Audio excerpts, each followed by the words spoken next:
Sí, doctora, se puede ver. Yo que no sé dónde me he ido, yo me he ido a algún lado.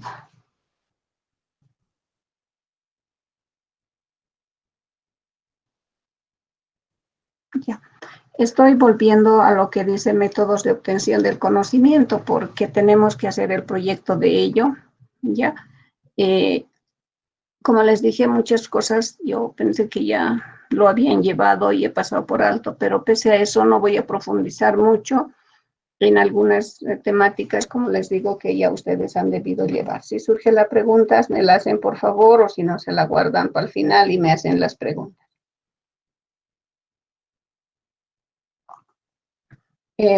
Voy a insistir un poquito con esto porque voy a ser muy rigurosa en la revisión de esto también, porque les estoy dando de manera muy repetitiva y quizás para que ustedes puedan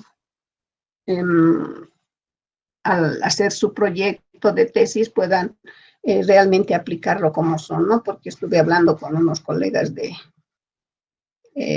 tesis y me decían todo lo hacen superficial, todo lo quieren bajar de internet y lo quieren subir nomás así. Bueno, algunos también decían no importa, y es que no es así, ¿no? Porque les recalco nuevamente, estamos en una época en la que la tecnología ha llegado a todas las áreas, ¿no? Todas las áreas tienen el componente de inteligencia artificial ahora, ¿ya? Entonces, sin ir muy lejos, ¿no? Pues a manera de comentario les digo, mi hija está estudiando comunicación y le han propuesto en los últimos semestres igual, y le han propuesto hacer comunicación digital, ¿no? Con componentes y varios de sus contenidos tiene inteligencia artificial, ¿no? Tiene data mining y todo ello, ¿no? Entonces, imagínense si ya ya les están ofreciendo diplomados de esa manera y ya están ofreciéndoles maestrías con ese componente, entonces están entrando de lleno a nuestra área, ¿no? Entonces, al final vamos a quedar siempre como ellos nos decían, ¿no? El resto de los colegas, no, pero ustedes se bajan paquetes y ahí nomás házmelo rápido, pues, ¿no? Y eso nosotros permitimos, ¿no? Que nos indiquen de esa manera, ¿ya? Entonces, pondremos un poquito más de énfasis en ello. Bien, estoy diciendo que voy a retomar nuevamente esto, voy a insistir, quizás a algunos les canse, pero los que realmente se van a dedicar a esta área, yo creo que no se van a cansar. Bien, habíamos dicho que para obtener el conocimiento lo que tenemos que hacer siempre son todos estos casos, ¿no? Así en orden, no es en orden, ¿sí? Hacemos una observación, hacer la observación es importante. Ya si vamos a hacer en cualquier área, medicina, derecho, administración, en arquitectura, en cualquier área debemos observar porque nosotros no sabemos cómo sucede. Ya sus áreas no sabemos porque en la carrera no se lleva ni una optativa que sea transversal. Creo que se lleva administración de empresas, ¿no? ¿O no?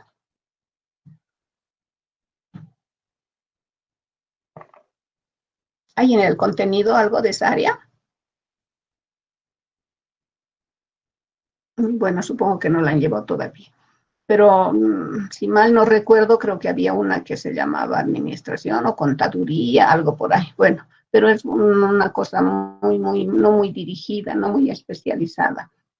Entonces, no la tenemos muy claro. Entonces, hay que ir a observar. Pero como les digo, ahora no podemos ir a observar, ¿sí? Peor al área médica no podemos, es de alto riesgo, ¿no?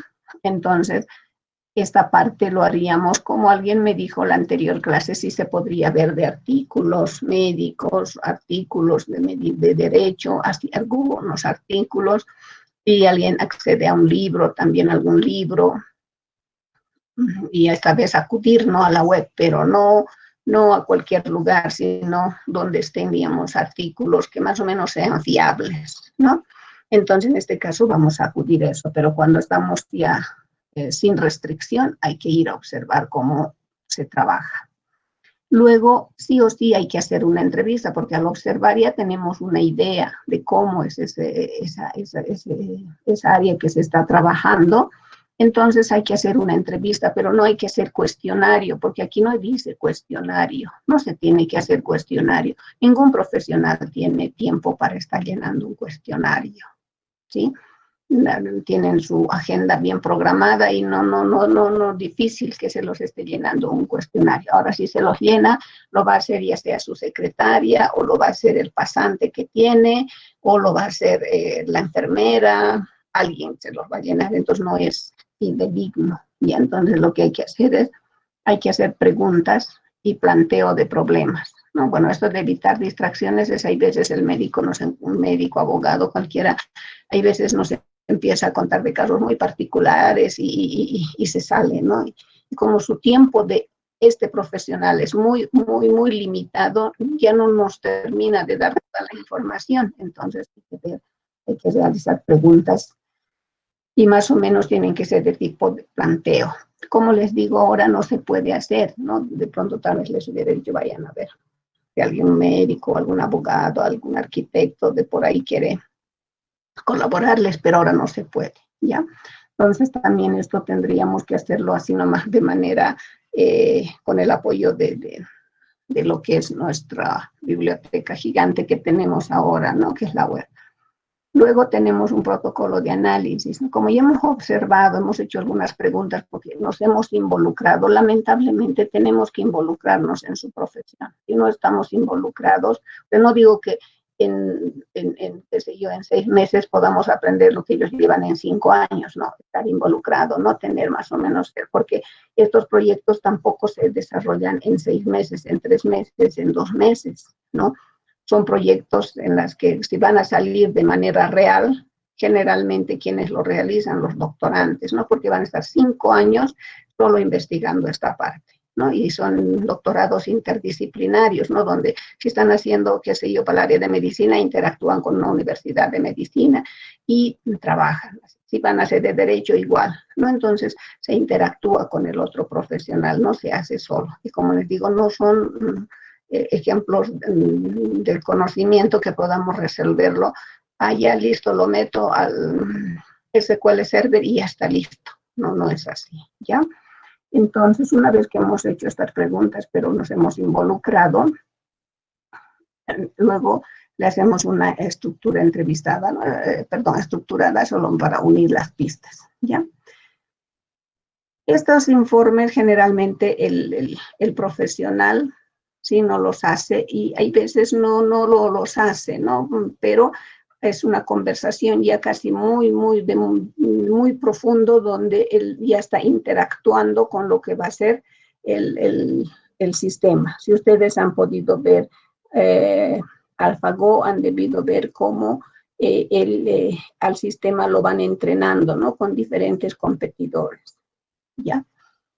Y finalmente el inductivo se obtiene de una serie de ejemplos. Si estuviéramos haciendo de derecho, tendríamos que decirle los casos que este profesional ha llevado, ¿no? Y cómo le ha ido. Si estuviéramos haciendo el área de medicina, tendríamos que ver sus historiales clínicos. Pero ver nomás eso no es tan fácil, ¿no?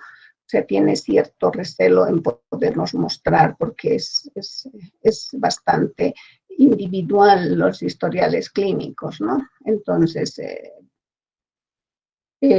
ahora tampoco podemos sacarlos, ¿no? Porque no podemos salir a la calle.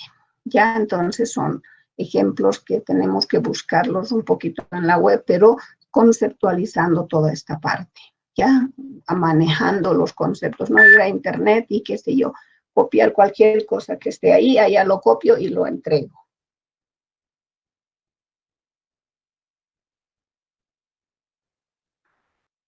Bien, un poquito redundando nuevamente para recordarles, porque han pasado muchos días, lo principal que tenemos que hacer es la base de conocimientos. Y para hacer la base de conocimientos, el ingeniero del conocimiento a la persona con experiencia tiene que preguntarle las etapas que acabamos de ver. Cuando obtiene el conocimiento, tiene que ponerlo en forma lógica. ¿ya? Y si no lo hacemos en Prolog o en SwiftProlog, en cualquier Prolog, si lo hacen en Java o lo hacen en Python, o sea, en el lenguaje que uno quiera, entonces tiene que interpretar la forma lógica del razonamiento del ser humano, lo tiene que plasmar en términos, digamos, de variables, cómo maneja cada uno de esos lenguajes, ¿no? Entonces tenemos la base de conocimientos con lo que ha obtenido estos dos. Con eso tenemos que obtener la base de conocimientos. Y esta base de conocimientos estamos haciendo en Prolog, que es un programa lógico. Vamos a tener una base de hechos, que son axiomas, son verdades, y vamos a tener una base de reglas, que son modelos. Ahora, estos modelos, hay veces no hay caso de hacerlos. ¿Por qué? Porque nosotros no conocemos mucho del área, ¿ya? Pese a que mis hermanos y mis tíos de mí son médicos, yo no podría sacar un modelo, porque tendría que hablar con ellos a profundidad, mostrarles, y casi no hay, digamos, una generalización, porque a una persona le da gripe con diferentes casos, ¿no? Y qué sé yo, a una persona le roban algo, un celular, al otro le han robado su celular, si vienes con el mismo modus operandi, ha habido diferentes reacciones, ¿no? Tal vez en ese se podría plantear un modelo, ¿ya? Para buscar en la base de hechos, ustedes, qué sé yo, por ejemplo, para Google, cuando entran a Google, ¿qué es lo que hacen? Dicen, quiero buscar, qué sé yo, sistemas expertos. Entonces anotan sistemas expertos, y ¿qué hace Google? Empieza a hacer una búsqueda. ¿Qué tipo de búsqueda hará? Porque porque nos saca 1000 y tantas respuestas, ¿no? Entonces hace una búsqueda, siempre hay que hacer una búsqueda.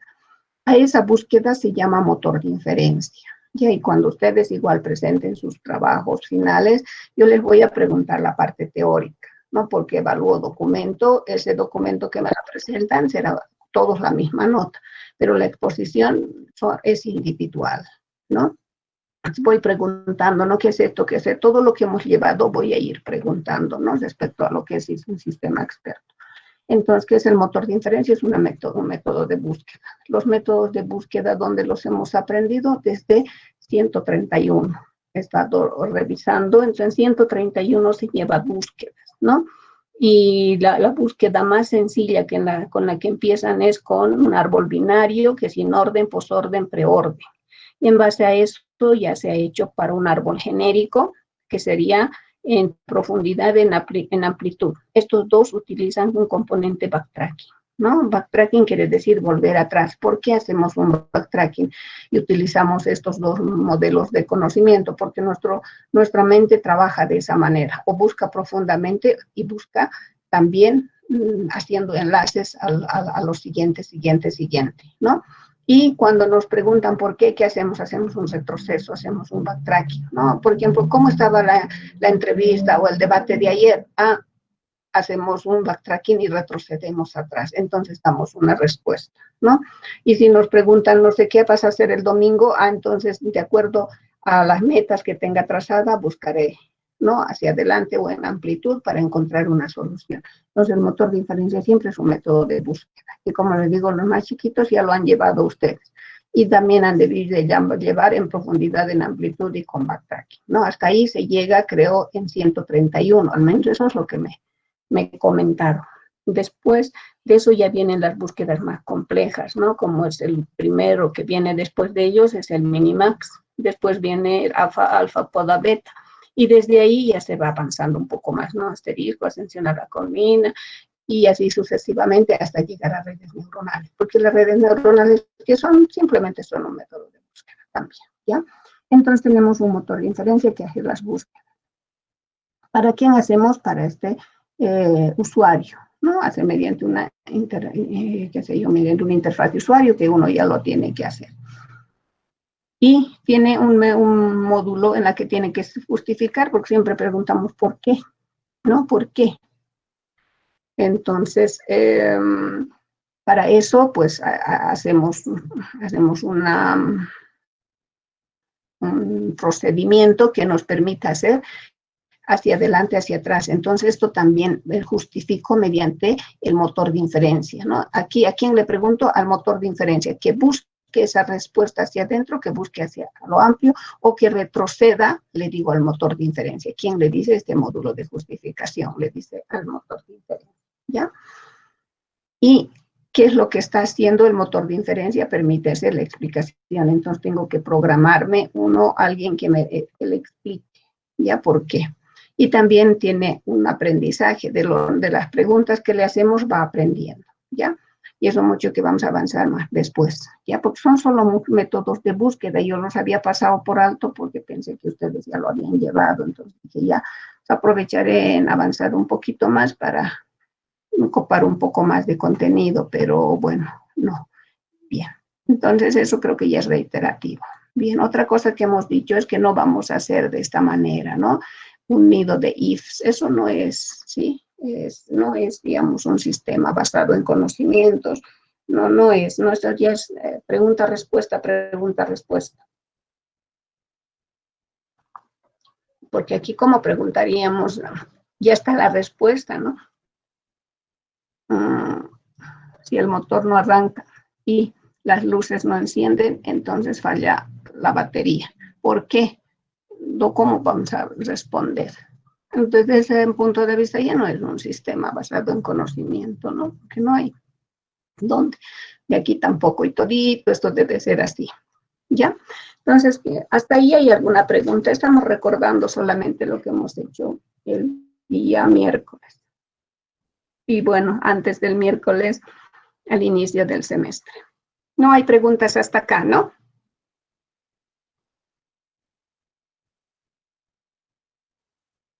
No, doctora. Ya, no hay. Bien, entonces voy a continuar. Sería bueno que me lo pregunten a mí, ¿por qué?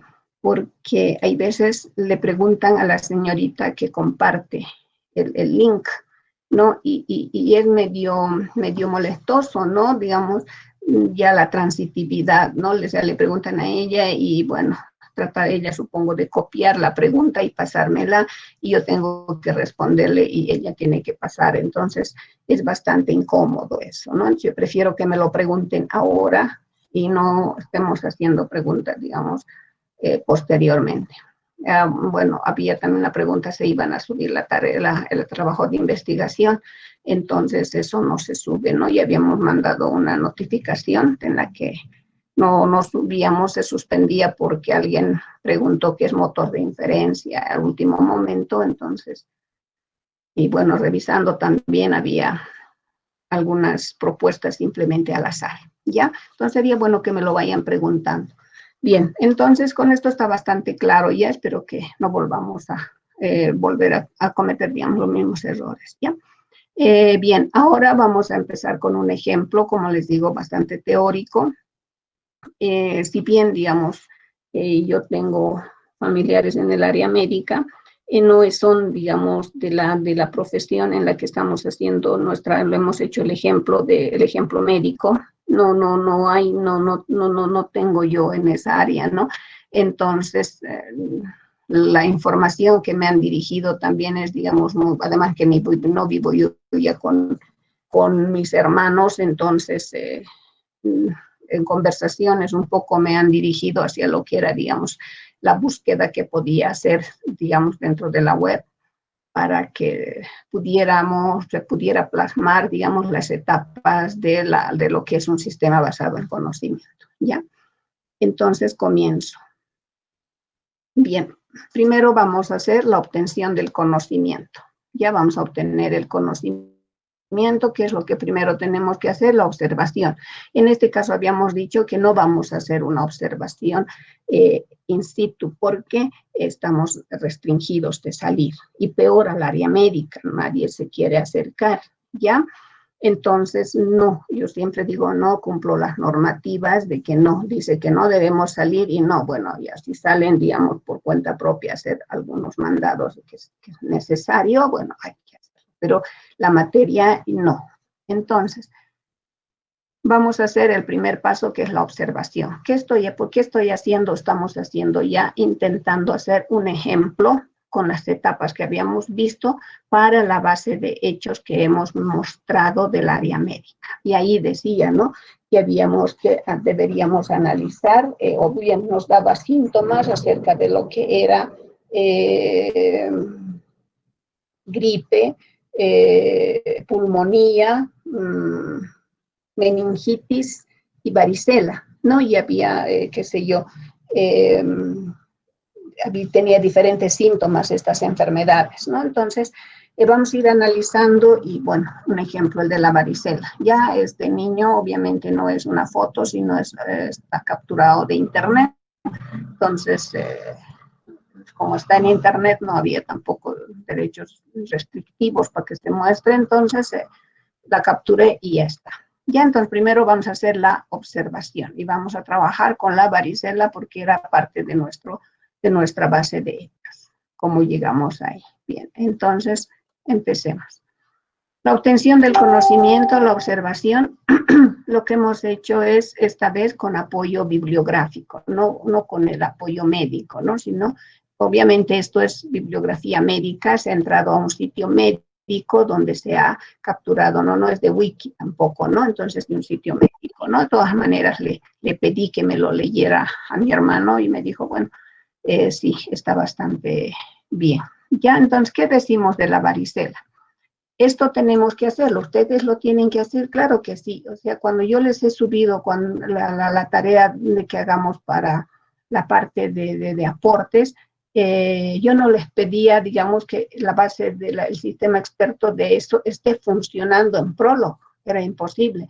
Yo lo que les pedía era de que hagamos las etapas, ¿no?, de obtención del conocimiento. Pero bueno, ya, bien, comencemos entonces. Entonces estamos haciendo la observación, en este caso es de un artículo ya médico, en la cual dice, la varicela es una enfermedad común. Ahora, ¿por qué lo estoy leyendo? Porque hay que leerlo y hay que analizar cada paso que se va a dar. Y si se dan cuenta, ustedes se van a dar cuenta acá que no todo se ha puesto, ¿ya?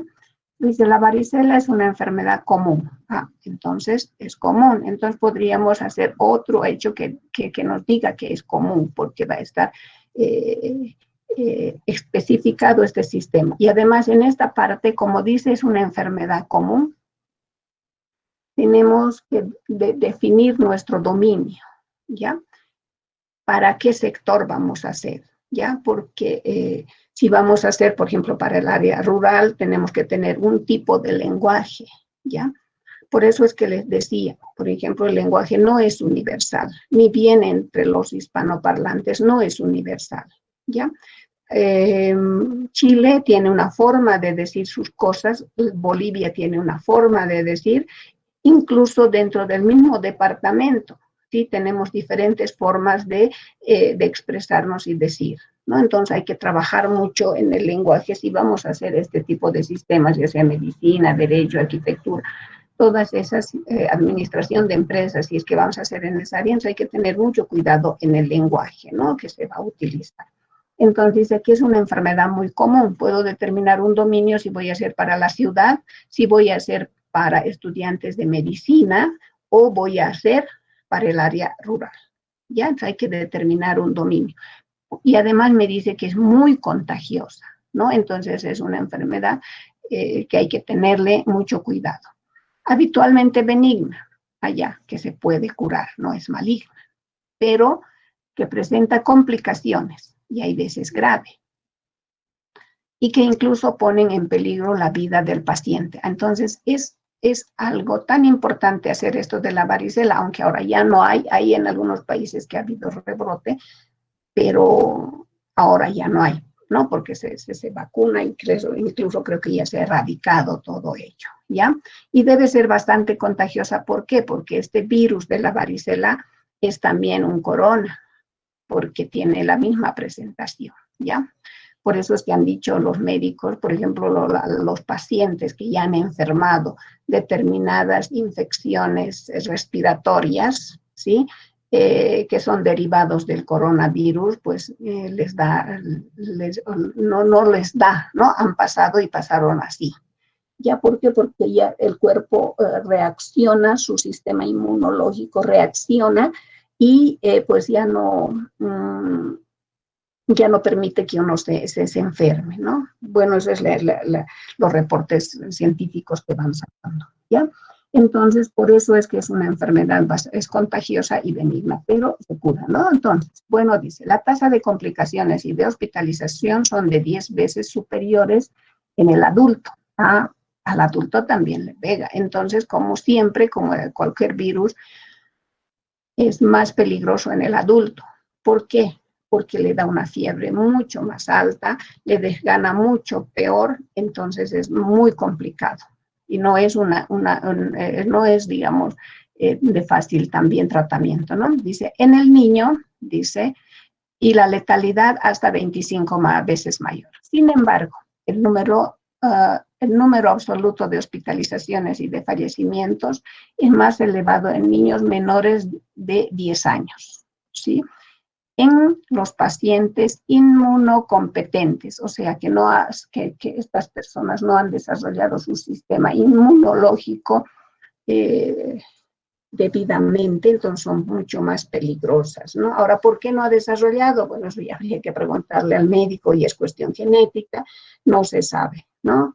Entonces, es muy complicado, no sé si realmente es genético o no genético, porque yo, por ejemplo, me agripo, ¿no? Me da resfrío y eso porque estoy en contacto con bastantes estudiantes, pero no mucho, o sea, vienen estudiantes con gripe, con tos cuando estábamos presencial y pues el nivel de contagio hacia mi persona no era muy fuerte, ¿no?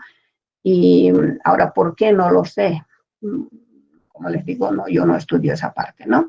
Bueno, que en las personas que pertenecen a los grupos de riesgo, ya que la enfermedad es más frecuente en el primer decenio de la vida, dice, y hay más individuos que no tienen factores de riesgo. Dice, los estudios realizados sobre la incidencia de complicaciones que precisan ingreso hospitalario han demostrado resultados variados. Entonces, no se puede decir, no se va a enfermar, sí se va a enfermar, no, entonces es variado. Dice, no consta una media de 2,4 por cada 1000 casos de varicela en población pediátrica. Entonces les da más a los niños, ¿no? Pero ¿es benigno? Sí. ¿Puede mejorar? Sí. Pero hay que darle el debido apoyo. Entonces, de acá podemos sacar también algunos hechos que no está sacado en el ejemplo, ¿ya? Entonces, o sea, al ejemplo he querido irme yo lo más concreto posible y sacar, digamos, los casos que, digamos, el médico los ve muy, muy, muy común, ¿no? O sea, la generalidad de los niños, ¿ya? Pero no está tomado en cuenta, digamos, un análisis en concreto de todos los pacientes, tanto adultos como niños. Bien, estamos analizando por si acaso, estoy haciendo letra por letra, estoy analizando porque de pronto luego, boom, surge una pregunta que, ups, y ahora sí, porque no me han preguntado hace rato, algo así. Continuamos con esto con un documento obtenido obviamente de medios digitales. Las complicaciones más frecuentes en los niños, dice previamente sanos, son las sobreinfecciones cutáneas, que en ocasiones pueden ser el foco inicial de un proceso bacteriano o séptico o de un síndrome mediado por toxinas estafilocóxicas o estreptocóxicas. Entonces dice que el problema es cuando surgen los puntitos, las ampollas empiezan a surgir, el niño se rasca y puede haber infecciones, ¿no? Porque al niño no se lo puede tener, si bien no tiene fiebre muy alta, entonces no se le puede tener encerrado en su habitación, siempre va a salir y se puede rascar y al jugar, al tirarse en el piso, pues puede contagiarse, ¿no? Y entonces ahí empieza, dice, el riesgo, que también de ahí podemos sacar una situación. En segundo lugar, dice, algo que lo marqué aquí, segundo con negrilla. ¿Por qué? Porque en ningún lugar dice en primer lugar, ¿no? No hay un primer lugar en esta redacción, ¿ya? Se encuentran, dice, las complicaciones neurológicas. Miren, es bastante complicado porque les digo, es un pariente de este COVID, ¿ya? Entre las que destaca como más frecuente la ataxia cerebelosa o cerebelitis aguda. Bueno, ahora aquí es donde entra nuestro profesional, donde le podemos preguntar, ya sí, qué estamos entendiendo por una ataxia, qué estamos entendiendo por una cerebritis aguda. Entonces, ahí es donde nos explica. Ya para eso necesitamos al profesional. Las complicaciones pulmonares ocupan el tercer lugar. También se puede complicar, como les digo, es pariente del COVID, entonces miren, también ataca los pulmones, ¿no? La forma clínica más frecuente en el niño inmunocompetente es la neumonía. Entonces podía atacar a los pulmones, ¿no? Con o sin derrame pleural. Igual esto hay que preguntarle qué significa, ¿no? Porque nosotros no somos del área médica y yo tampoco, si bien tengo familiares o vengo de familiares médicos, supongo que nunca me han gustado estos términos y me dediqué a la informática, ¿ya? Entonces hay que preguntar al médico o al profesional del área que estemos haciendo de biología bacteriana. Las complicaciones hematológicas están en cuarto lugar. La más común, la púrpura trombocitopénica. De la misma manera, para sacar un hecho o una base de hechos hay que ir consultando, ¿no? Yo no lo quise hacer tan profundo para no complicar, porque, como se dice, hay que dar muestras grandes para hacer digamos, un ejemplo pequeño, así como cuando entran a primer semestre no les dicen que hagan todo un sistema, primero les enseñan el factorial, la secuencia de Fibonacci y cosas así pequeñas, ¿ya? Luego dice, el coste directo sanitario de las complicaciones de la varicela que se presentan en el niño inmunocompetente y que incluyen la atención médica, la medicación, la exploración complementaria y la hospitalización, junto con el coste indirecto social que origina la varicela y sus complicaciones, ocupan un lugar destacado en el impacto económico de la enfermedad. Entonces, como ahora mismo hemos visto, ¿no? Si alguien se pega el corona, el tratamiento es rudo, ¿no? Bueno, si le llevan al Hospital del Norte, algo así, se han ido salvando pacientes, pero hay pacientes en que han decidido estar un poco más seguros y han buscado clínicas particulares, ¿no? Igual, el costo es bastante elevado siempre en estos problemas de virus, ¿no? Y de este tipo. Bien, entonces hemos ido analizando parte por parte cada uno de estos y, como les digo, con el apoyo del profesional podemos sacar varios hechos también de esta parte, ¿ya? Bien, continuemos entonces. Bueno, aquí no creo que haya preguntas porque hemos hecho un análisis y igual ustedes tienen que conseguirse algo así para poder hacer el análisis. Continuamos. Seguimos en la observación. Lo que nos dice son los síntomas, porque nosotros de los síntomas hemos sacado la base de hechos y no de la parte introductoria, que también se puede sacar hechos. Hay varios hechos por sacar de ahí, pero si yo los hubiera sacado con esas palabras complejas, hubiera sido más difícil explicarles. Entonces, ¿qué dicen los síntomas?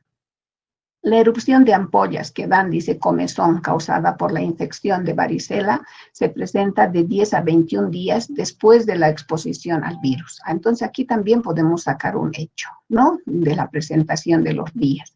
Y miren cómo es tan variable, ¿no? O sea, miren, es de 10 a 21 días, ¿no? Entonces, a alguien se le puede presentar en, qué sé yo, no siempre a los 10, puede ser a los 9 días, alguien a los 11, a los 12, ¿no? Entonces, esa variabilidad, entonces hay que hacer hechos para cada una de esas partes.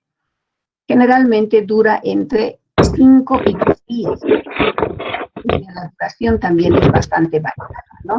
Ahora, esto estamos hablando de niños, no estamos hablando de personas adultas. En las personas adultas realmente es fatal, ¿no?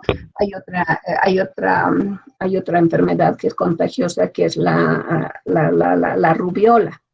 La rubiola tiene más o menos los efectos parecidos a esto, solo que no sale ampollas, simplemente son puntitos rojos que empiezan a salir, ¿no? Cuando mis hijos eran pequeños, yo me contagié rubiola, ¿no? Fue en junio, seguramente algunos de los chiquitos del colegio tenían y me la pegaron, ¿ya?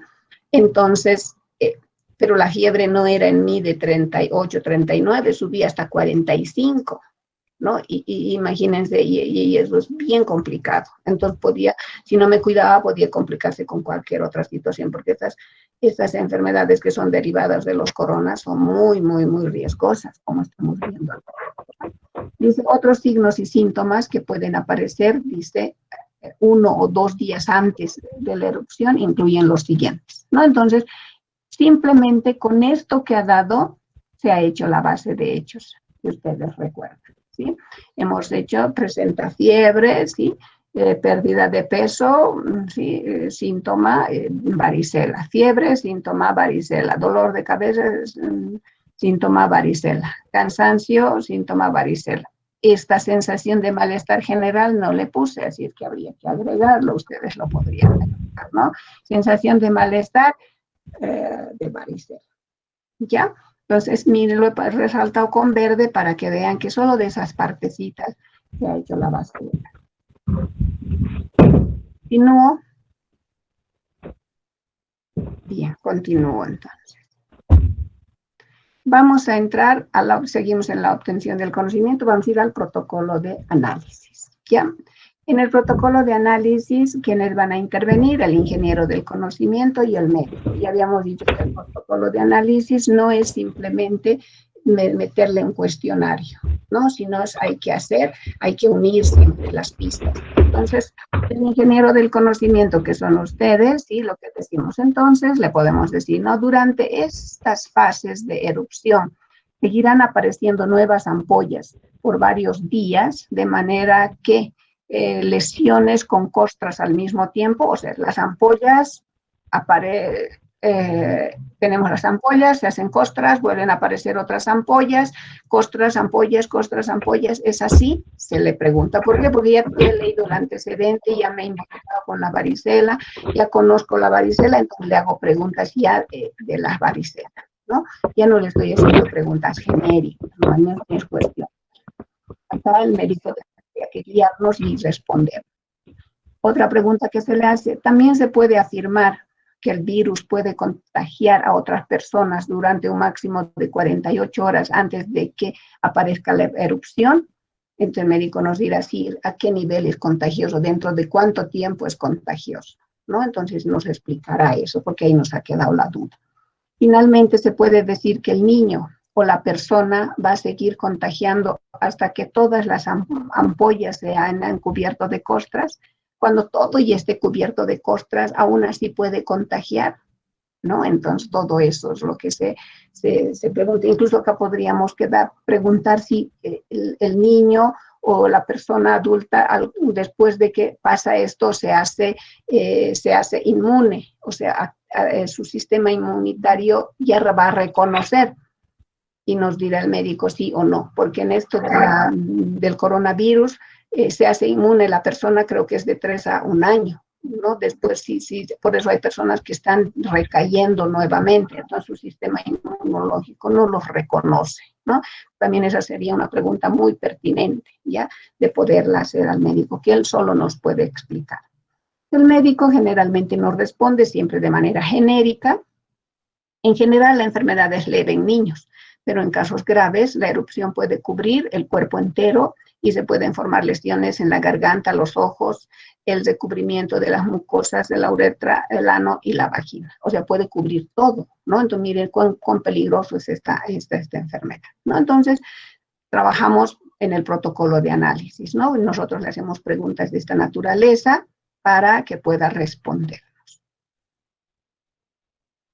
Ahora, obviamente no la tenemos muy respondida, ¿no? ¿Por qué? Porque habría que preguntarle, ¿no? Por mi hermano es anestesista, entonces me dice términos genéricos y está bien, ¿no? Y entonces, a lo más que llegas a un tío que tengo que es otorrinolaringólogo, pero no tampoco va para esta parte, ¿no? Entonces, es bastante complicado ya afirmar algunas cosas que se ha obtenido de artículos. Entonces, seguimos con el protocolo de análisis, también puede hacer una sugerencia, ¿no? El médico, ya lo que dice, si cree que usted o su hijo pueden tener varicela, se debe realizar una consulta rápida con el médico, ¿ya? Entonces, no es que hay que curarle con agüitas medicinales, nada, ¿no? Sino hay que hacer rápidamente. Nos dice, el médico es el único que puede diagnosticar varicela al examinar la erupción y considerar otros síntomas. Entonces, en el momento que le revisan, ¿sí? por ejemplo, aquí le sale en todo el cuerpo al niño, ¿no? Hemos visto hasta en la carita, de la rubiola, como les decía, no sale, solamente sale en la parte frontal del cuerpo, y son unos granitos así bien pequeñitos que uno dice, wow, ¿qué estará? ¿Qué alergia? ¿Qué será? Uno piensa así, ¿no? Y luego sale en los brazos.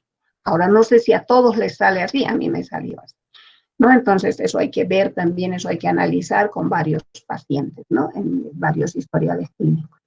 Luego dice, el médico es el único que puede recetar medicamentos para disminuir la gravedad de la varicela y tratar las complicaciones si fuera necesario. Algo muy importante, para evitar infectar a otras personas en la sala de espera, se debe llamar con anticipación para programar una consulta y mencionar que usted o su hija o hijo pueden tener varicela. Si vemos esto, es una página no de aquí, porque acá no llama, es difícil, ¿no? O sea, si bien la mamá se ve que tiene, ni siquiera sabe que esos puntitos que son, ¿no? Simplemente lo lleva. Y ahí por eso, digamos, mucha gente se contagia. Entonces, este es un artículo que no ha sido obtenido, ya te da, ¿no?, el indicio, no es un artículo de fuera del país, ¿no? Donde ahí realmente, pues tienes que decir por cuál es tu consulta o para qué estás viniendo aquí a consultar, ¿ya? Entonces, de esta parte sugeritiva, ¿podemos también sacar hechos? Claro que sí, se puede sacar hechos, ¿ya?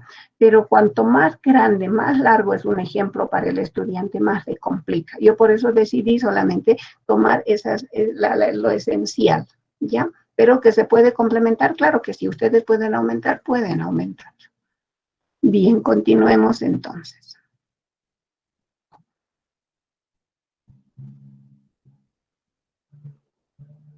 Bien, vamos a continuar con la sugerencia en el protocolo de análisis. En algunos casos, dice, el paciente tiene problemas con el sistema inmunitario o tiene menos de 6 meses. A menores de 6 meses también le da, y eso es muy riesgoso, ¿no?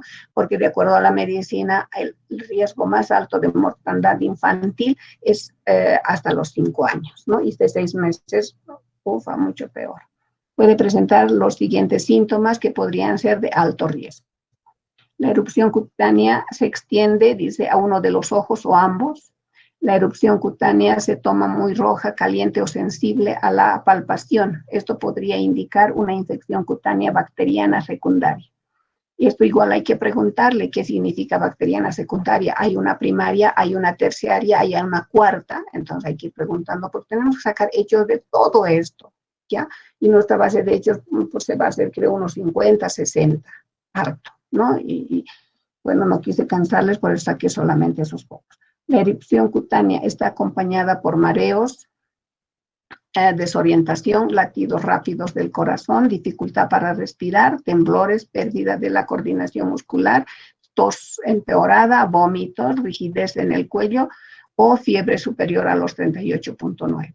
¿No? Entonces, miren, es bastante peligrosa esta enfermedad. ¿De aquí podemos sacar hechos? Claro que sí, porque es importante hacer notar todos estos síntomas que puede presentar, ¿no? Podemos poner un título que diga pacientes de alto riesgo. Si es alto riesgo, entonces empezamos a sacar todos estos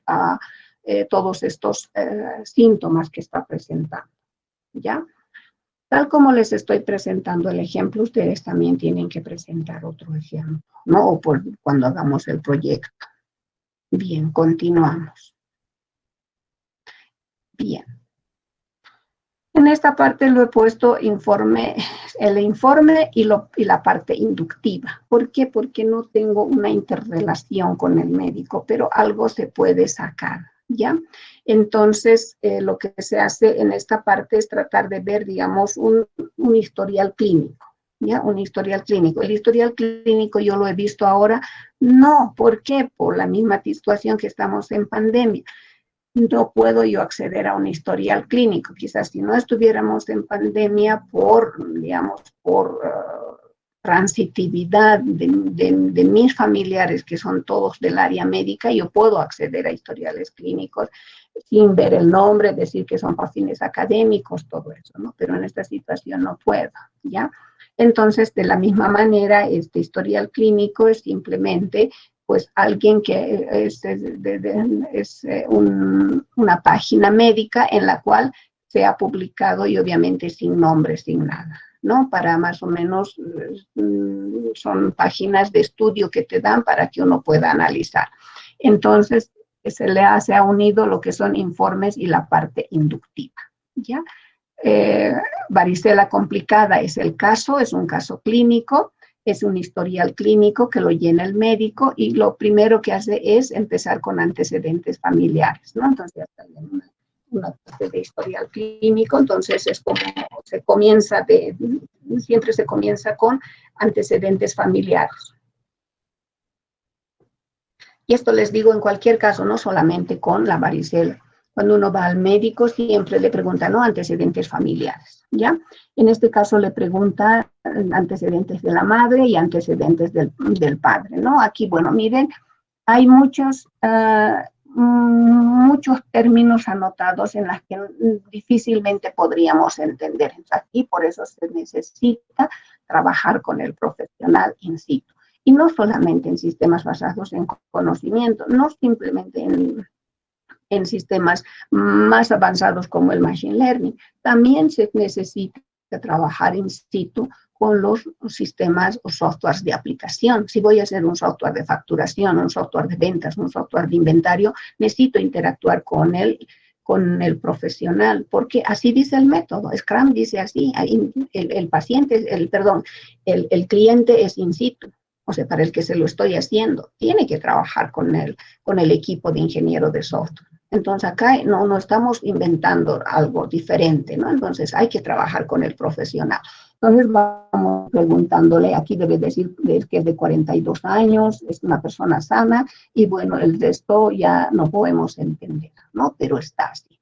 Al padre, bueno, había tenido polio en la infancia, no tiene hepatitis A ni B, y tiene una RAM, penicilina, no sabemos qué, y además tiene 3 hermanos sanos, ¿no?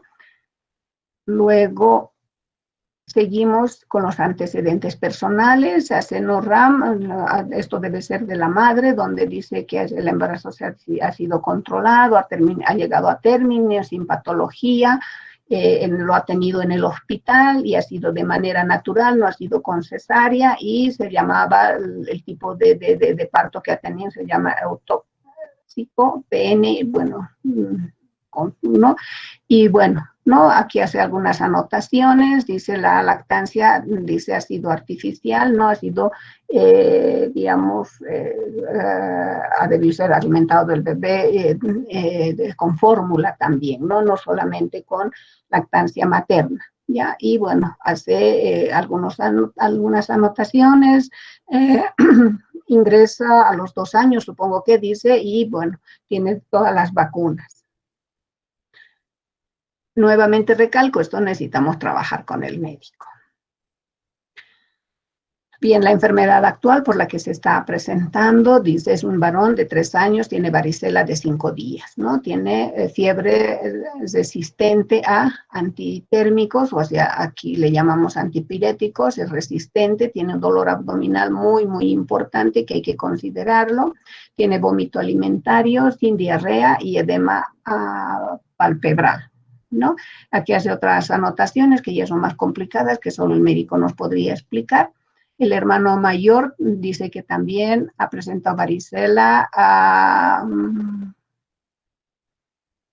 no sé, en 3 semanas previas, ¿no? Podría ser la S, ¿no? 3 semanas previas, o sea, 3 semanas antes ha presentado varicela el hermano mayor. Ahora, ¿para qué nos sirve este análisis? Tenemos que ver, ¿no? Porque hay que sacar datos importantes también para sacar hechos, decir, ¿no? Digamos, aquí que si alguien ha tenido, le va a contagiar.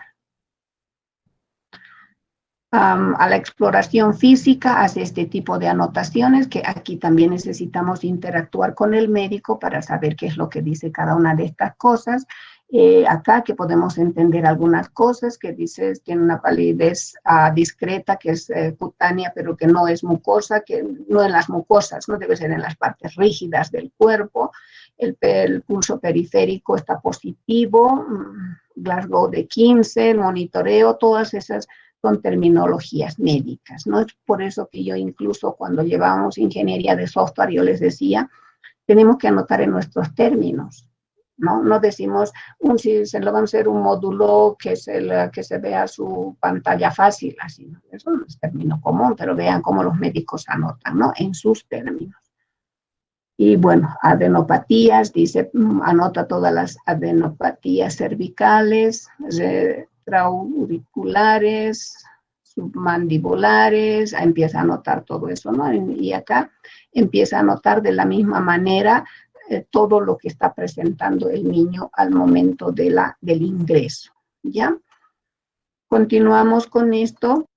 ¿Ya? Y luego dice, seguimos con la exploración física, dice lesiones de varicela en fase costrosa, con afectación generalizada, más marcada en tronco y facies, dice, base eritomatosa con confluencia. Igual estas partes vamos a tener que preguntar porque estas otras nosotros sí la entendemos, ¿ya? Porque esta historial clínico no nos los va a dar para que nos le llevemos a la casa. Si no, nos va a decir, usted no vea el nombre, por favor, y empiece a leer ahí. Entonces, ahí leemos, ahí revisamos con el médico para ver qué hechos vamos a sacar. Aumento de volumen e induración de tejido celular subcutáneo de predominio troncular. También tiene que explicarnos un edema palpebral en el tronco y, bueno, bastante complicadas para nosotros. Pero hay que analizar esto, de aquí se puede sacar hechos, claro que se puede sacar hechos. Bien, y aquí, bueno, ¿no? Nos presenta una fotografía de cómo se presenta la varicela, ¿no? Porque dice que está en todo el cuerpo y también en el rostro, y aquí se puede ver un poquitito del rostro, ¿ya?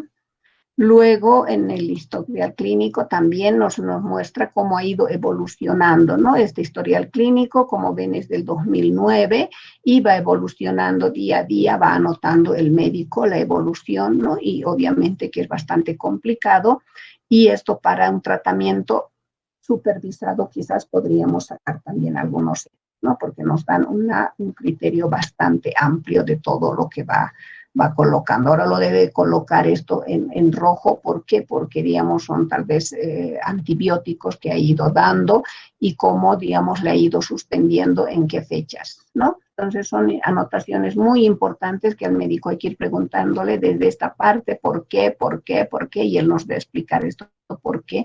¿Por qué? ¿Por qué? Y mira, lo principal que ha ido controlando ha sido la temperatura, ¿no? Porque la temperatura en niños menores de 5 años es realmente catastrófico, ¿no? Que podría llegar a llevarles al deceso. Un adulto puede aguantar hasta 38, 40, puede aguantar temblando y no sé qué, pero un niño no puede, ¿no? Entonces, por eso es que le va controlando continuamente la temperatura, ¿ya? Y miren, la temperatura es bastante oscilante y no podemos sacar un hecho, es decir, si tiene 38.8 hasta el en este niño se presentó así. Entonces, ¿qué es lo que tenemos que hacer? Nosotros observar varias historias clínicas en un determinado tiempo, ¿no? Para poder sacar un sistema. Por eso es que estos sistemas no se las hace en 6 meses, en un año, ¿no? Se las hace con bastante tiempo de investigación, ¿ya? Entonces va viendo acá la evolución, ¿no? Continuamos con la evolución, ¿no? Y aquí ya tenemos más avanzados, 19, 20, 21 y hasta el 22, pero igual miren la cantidad de medicamentos ha ido disminuyendo, disminuyendo, disminuyendo, ¿no? Y acá ya no hay nada, posiblemente ya le hayan dado de alta. Ya entonces, cada uno de estos tenemos que ir trabajándolo con el profesional especialista en este campo, ¿no? En este lado tendría que ser un pediatra, ¿no? Aunque si es adulto, bueno, tendrá que ser algún médico que ha sido especializado en enfermedades virales, ¿no? No podemos ir a cualquier especialista, ¿no? Si a alguien le da unos granos de alergia, ¿qué especialista irá? Hola, ¿están ahí? ¿Dermatólogo? Muy buena la respuesta, dermatólogo. Te comento que ¿cuál es tu nombre? Enrique, doctor. Enrique, me gusta que siempre estés participando. Enrique, está muy bien, muy buena tu respuesta, pero actualmente te comento que la dermatología ya tiene una clasificación. Entonces ya hay una especialidad específica para lo que son los estos ampullitos que salen ¿de qué te he preguntado? ¿Qué he preguntado? Alergia. ¿No ve? Alergia. Sí. Alergia, ¿no ve? Hay ahora médicos alergólogos. Y eso yo me enteré hace 2 años, no, un poco más, hace 4 años, porque a mi hija le empezaron a salir unas alergias y yo pensé que le di un antihistamínico y pensé que iba a pasar, pero nada, así es que le llevé al dermatólogo. El dermatólogo igual le dio unos antihistamínicos con corticoide, pero nada, sus manchas empezaron a salirle cada vez mayor, ¿no? Entonces, pues, bueno, obviamente tuve que preguntarle a mi hermano qué es lo que está sucediendo y me dijo, está en peligro, ¿por qué no le llevas ahorita y ya? Porque estas alergias entran a la garganta y olvídate que tienes hija. Ups, imagínate, ¿no? Entonces he tenido que buscar y había habido alergólogos. Entonces tuve que asistir a un alergólogo, entonces imagínense, por esas alergias la internaron inmediatamente, ¿no? La internaron inmediatamente y le pusieron las inyecciones, un tratamiento de sueros, estuvo internada 3 días y medio. Imagínense, ¿no? Pero por alergia, ups, no, habían sido también de alto riesgo. Entonces, ya hay especialidades así micro. Muy bien, Enrique. Entonces, ¿no? Dermatólogo ahora ya es alergólogo, ¿no? Una subespecialidad. Entonces, así van apareciendo. ¿Por qué? Porque existen ya, digamos, este tipo de enfermedades más complicadas, ¿ya? Entonces, esto tratamos, bueno, va viendo aquí así la evolución, ¿ya? Entonces tendríamos que ver estas enfermedades con un especialista en virus, ¿no? Virólogos tendría que ser. Ahora, en Bolivia habrá virólogos, eso no lo sé, ¿sí? Pero como les digo, me enteré que sí había esta subespecialidad de alergias. Bien, continuemos. Vemos, dice, nos da que ha habido una evolución favorable, ya hay esto, dice lesiones cutáneas, han sido, ya hay limitación todavía de movilidad, pero bueno, ya empieza, ¿no? Dice una mejoría progresiva de anorexia, conserva diuresis de posiciones normales. Entonces miren cómo nos va dando una evolución también de lo que ha sido, ¿no?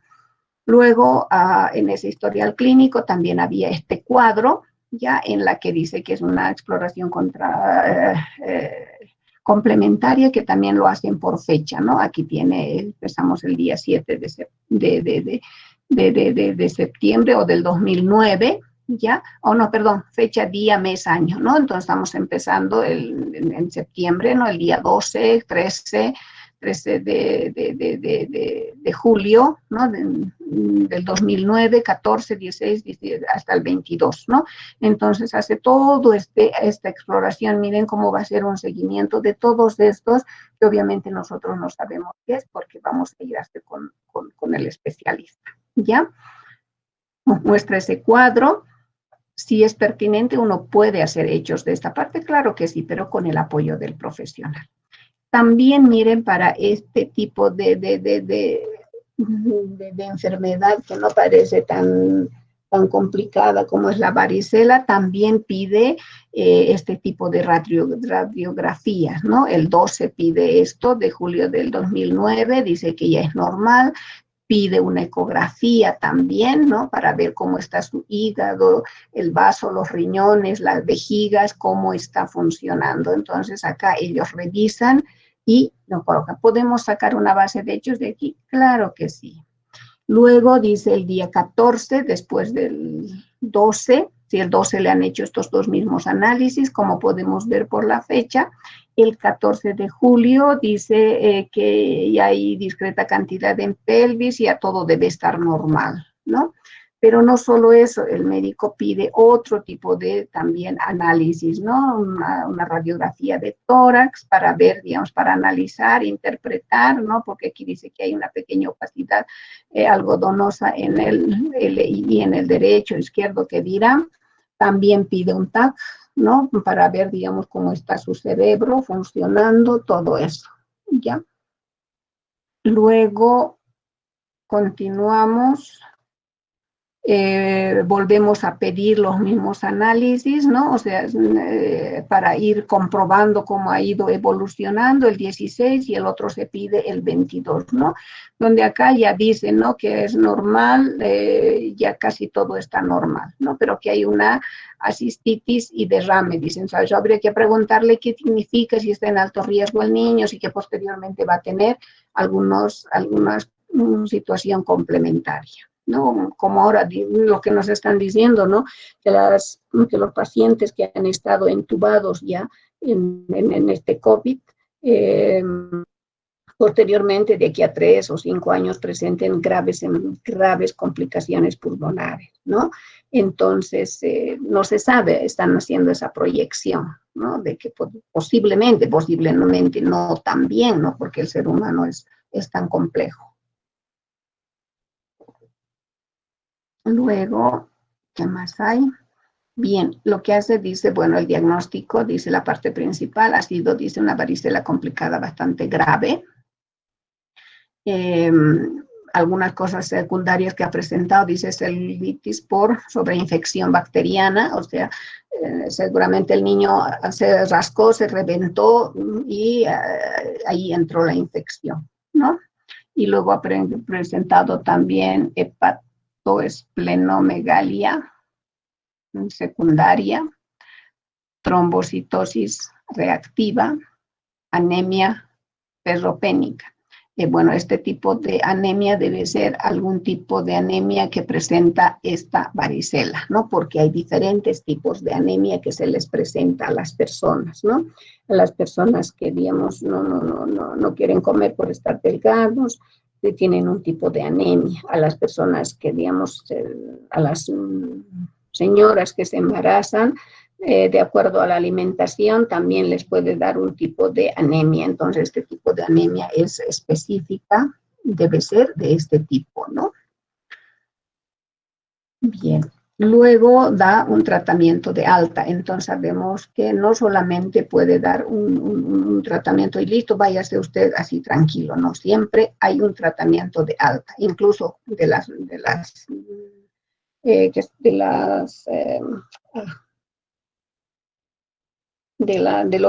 lo que le dio a mi hija, incluso, que estuvo hospitalizado 3 días y medio, bueno, casi 4, me dio todo una dieta alimentaria, ¿no? Porque no pudo determinar, porque dijo que no se podía determinar, que no tenía los instrumentos necesarios para saber qué tipo de alergia era. Entonces, hasta el momento no sabemos a qué tiene alergia y por qué se le ha presentado ese tipo de alergia tan peligroso a mi hija, ¿no? Entonces, no tenían, no tenemos, me dijo, cómo podríamos averiguar, porque deben ser, digamos, yo creo, instrumentos de algún tipo para saber qué tipo de alergia, o bueno, él no tenía en su clínica, supongo, no lo sé. ¿No? Entonces, pues eso me da un tratamiento, ¿no? Para los siguientes días. Entonces, acá igual, ¿no? Hace un tratamiento de alta con todas estas, lo que le va a hacer esto la mamá en la casa, no, hay que llevarle, ¿no? Entonces, al médico para que nos excepto esto, ¿no? Cortar uñas y evitar el rascado, eso sí puede hacer la mamá, ¿no? Pero el resto, bueno, pues lavar las lesiones, todas estas cosas lo van a hacer en la misma clínica, ¿ya? Entonces, hasta aquí habríamos copado todo lo que es la parte de obtención del conocimiento. ¿Ya para qué? Para esas 4 enfermedades que hemos tratado. Ahora, ¿de esto se puede sacar más hechos? Claro que sí, hemos hecho un análisis al detalle de cada uno, explicando paso por paso, que también ustedes supongo que, obtendrán alguna información para su proyecto, aunque no estoy sugiriendo que en el proyecto hagamos de un área médica, porque es muy complicado, como ustedes ven, entender, ¿no? Y no siempre tenemos un médico familiar ahí a nuestro lado. Ya por mucho que tengamos, entonces tendría que ser de una enfermedad, qué sé yo, que es especialista nuestro familiar. Pero hay veces en que no se puede sacar, ¿no? El tiempo que tenemos es muy cortito ahora, ¿ya? Entonces, pues lo que estoy sugiriendo es de que hagamos de un árbol genealógico, ¿Ya? ¿Por qué? Porque el árbol genealógico se ha podido sacar la base de hechos, se ha podido cuantificar, se ha podido universalizar y se ha sacado modelos. Entonces no voy a pedir un proyecto, digamos, hagan un sistema basado en conocimiento, qué sé yo, del COVID de ahora. Oye, no, por mucho que haya harta bibliografía, no se puede sacar. ¿Cómo vamos a sacar un modelo? Como es difícil, ¿no? O hagan de derecho, por ejemplo, si yo no lo he hecho, no les voy a pedir eso, ¿no? Entonces, lo que yo sí he hecho es, digamos, de lo que es el árbol genealógico, hemos ido paso por paso y cómo hemos ido sacando las reglas o los modelos que hemos proporcionado, ¿ya? Hasta aquí se ha entendido. ¿Hay alguna pregunta? Hemos hecho la parte de la base de conocimientos. Doctora, buen día. ¿Sí? Una pregunta. ¿Sí? En caso hipotético de que no existiera, digamos, esta pandemia y podamos salir, ¿cómo sería nuestra entrevista con el experto, en este caso con el doctor, especialista en lo que hemos tratado? Porque esa parte de entrevista no lo hemos tocado. La hemos tocado.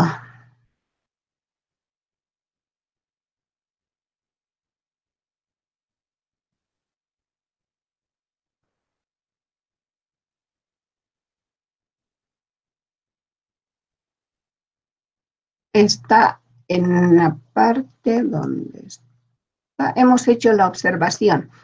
Según lo que hemos visto, a ver, voy a retroceder aquí. ¿Qué partes tenemos? Las partes que tenemos para hacer es uno, lo que tenemos que ver es la observación, ¿no? Hay que observar.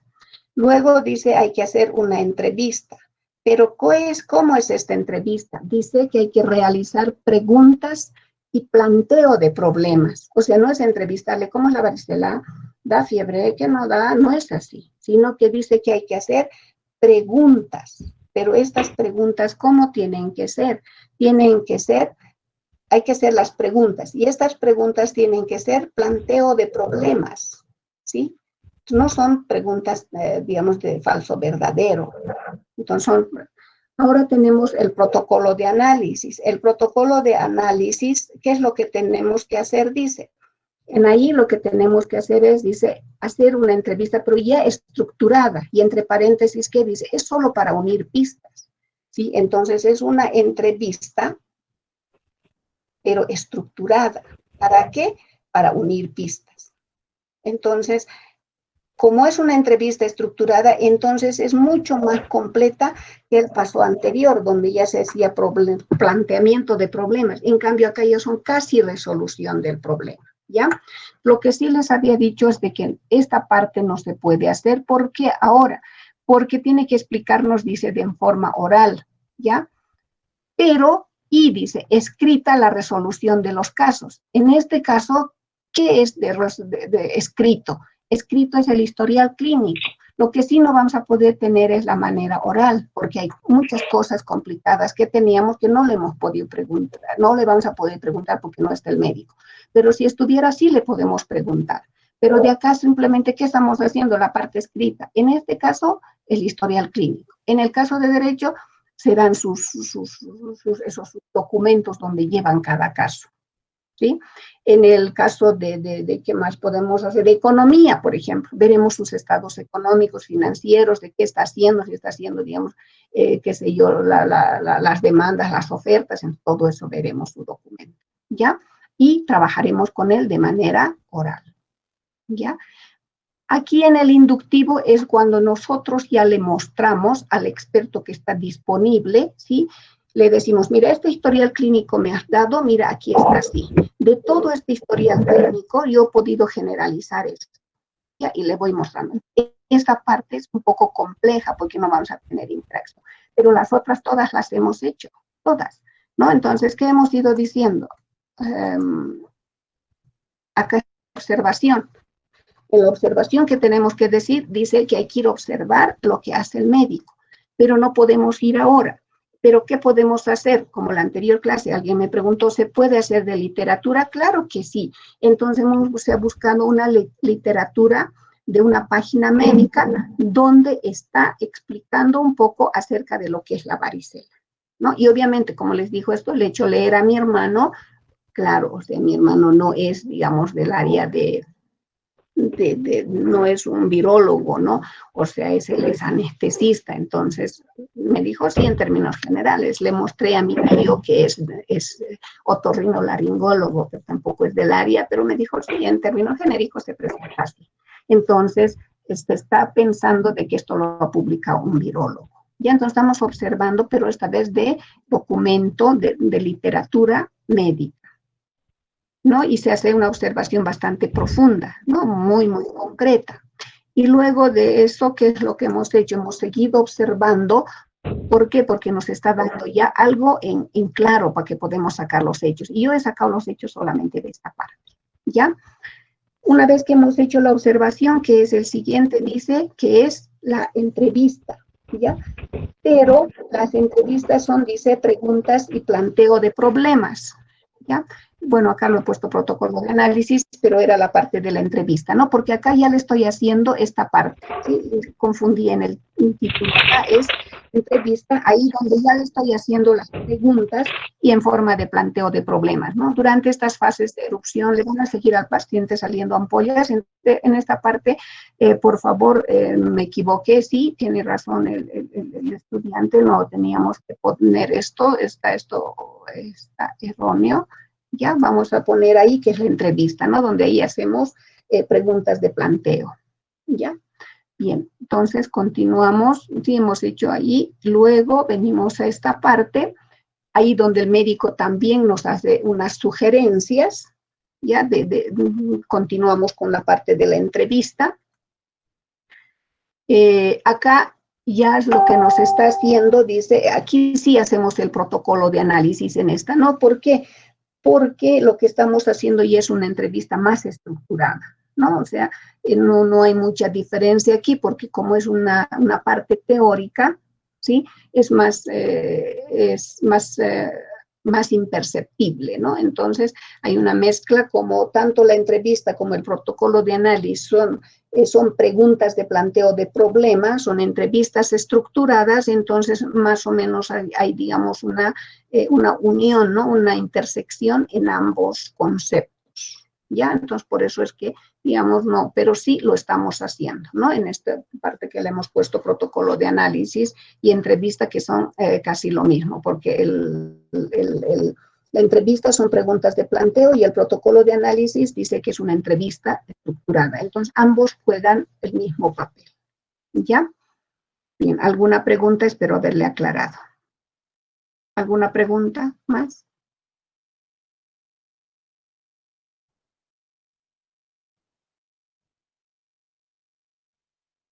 Ahora, en el caso de que no estuviéramos con la pandemia, podríamos ir al médico, ¿no?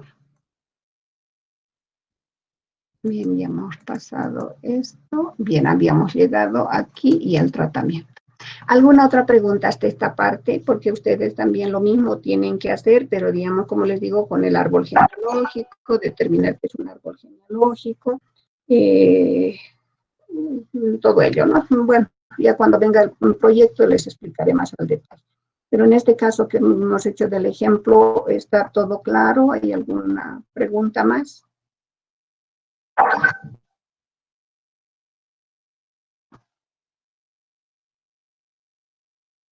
¿Hay alguna pregunta más, alguien?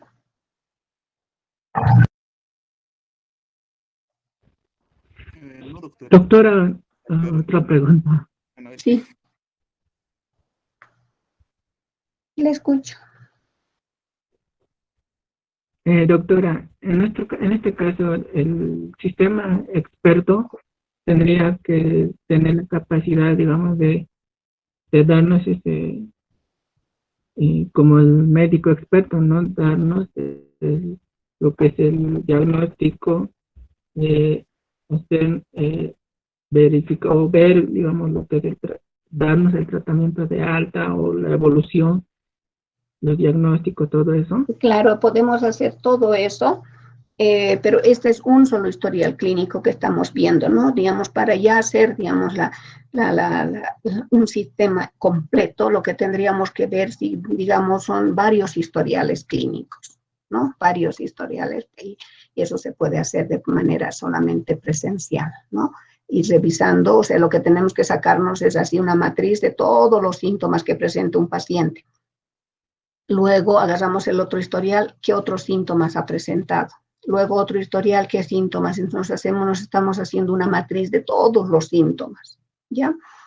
Luego tendríamos que hacer otra matriz de los tratamientos, ¿no? De todos los tratamientos que han ido dando en cada caso. ¿Y por qué? Porque cada ser humano es diferente, ¿no? Cada ser humano. Entonces, lo que hay veces siempre se aconseja es no meternos mucho con el tratamiento si no lo tenemos al médico, ¿no? Entonces, si este sistema, por ejemplo, va a ser hecho, tiene que ser probada igual por varios años. Como les decía AlphaGo ha tardado 10 años en hacerse todo ese sistema, ¿no? Entonces, se va trabajando con el médico hasta que hay más o menos una parte común en la cual, pues, se dice, ¿no? ¿Qué cosas va a presentar el niño en su generalidad?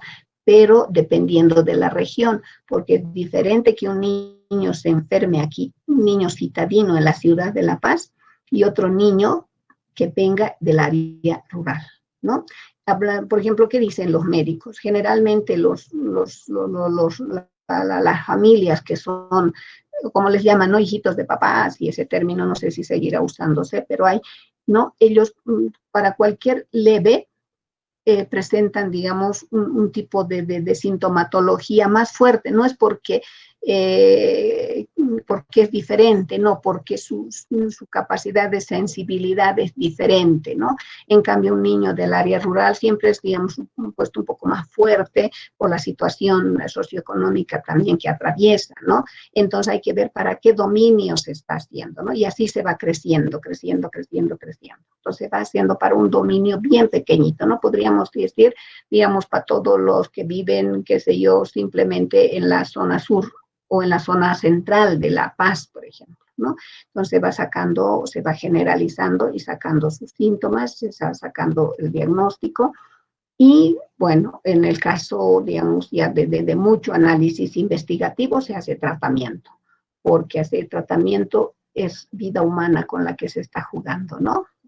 Imagínense, olvidarnos de un punto, olvidarnos de un else, olvidarnos de un análisis puede costar la vida de alguien. Eso se lo ve en ingeniería de software, ¿no? Fallas, digamos, catastróficas que suceden en el software por falla de estos, ¿no? Y no solamente por fallas de software, porque también puede ocurrir por fallas de sistema operativo, ¿no? Porque en ese momento, ¿qué tal? Sí, ¿a qué sucede recientemente nomás en España? ¿Qué es lo que ha pasado?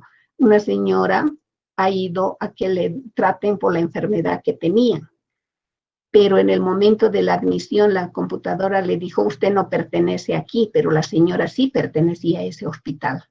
Pero el sistema le dijo, no pertenece usted aquí, pero la señora ya estaba en las últimas, estaba muy mal, así es que accedió a otro hospital, ¿no? Ha debido ser privado, pero llegó y ya era cuestión de minutos, creo, así, porque ha debido tardar en ir un par de horas, y murió, ¿no? Y ahí salió, ¿no? El titular dice, muere por que el sistema le rechazó el ingreso, ¿no? Entonces ahí no creo que haya sido una falla de software, sino ha sido una falla de sistema operativo, posiblemente haya sido una interrupción, ¿no? Y en sistemas operativos se lleva todo el montón de interrupciones que hay, posiblemente haya sido una falla de sistema operativo, ¿no? Entonces, para tratamiento hay que tener mucho cuidado en eso, ¿no? Podemos llegar hasta los síntomas y al diagnóstico, ¿no? Y hacerlo de esa manera. ¿Alguna pregunta más?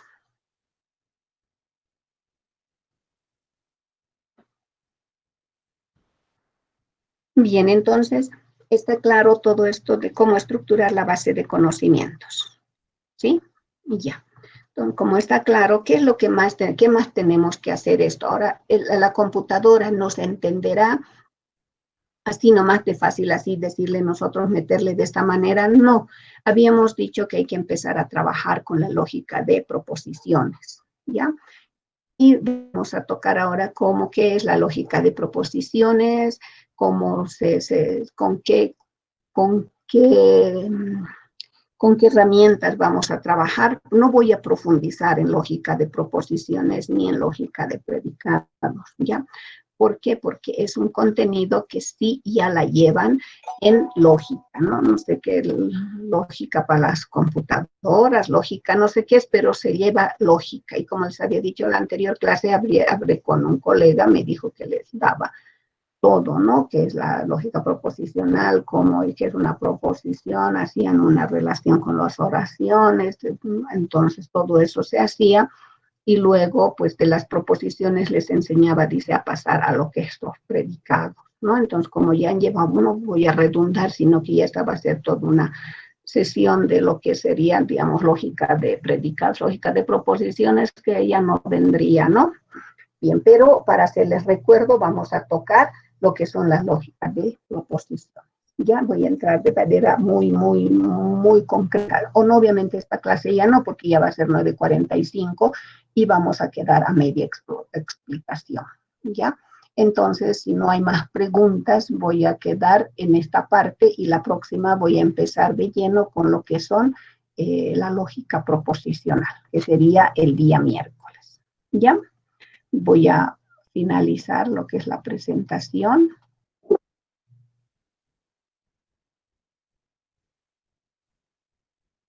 Ya. Entonces ahora voy a detener. Listo. Bien. Espero que más o menos hayamos entendido. Lo lamentable es de que solo estamos 37, ahora 36 estudiantes, porque acaba de irse Brian Julio. Ya. Después del miércoles voy a dejar cierta tarea para que puedan subirlo a la parte de participación que tenemos, ¿no? Sobre ese rubro que es de 8 o 10%, no recuerdo en este momento.